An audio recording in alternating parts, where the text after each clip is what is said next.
Kasagsagan na naman ng PNP Recruitment 2026. Ano po mensahe nyo sa ating mga police applicants na balak tahakin ang serbisyo publiko, sir? Of course, para sa ating mga PNP applicants, kailangan maghanda silang maigi.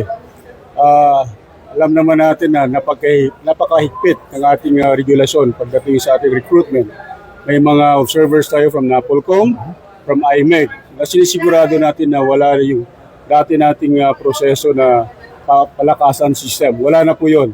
So ngayon, ang ating mga PNP applicants kailangan maghanda, magiging matatag, at ready for the interview.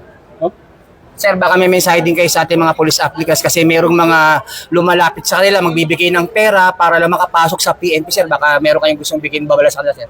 Of course, binabalaan natin yung ating mga PNP applicant.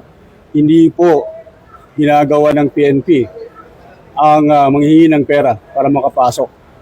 Ang proseso natin ay mahigpit, no? At gaya na nabanggit ko, meron tayong NAPOLCOM na nag-observe. Wala kaming binibigyan ang PNP, lalong-lalo na sa NCRPO. Walang sino man ang miyembro ng NCRPO na pwedeng lumapit sa PNP applicants at mag-offer ng kahit magkano para makapasok sa PNP. Lahat ay dadaan sa proseso.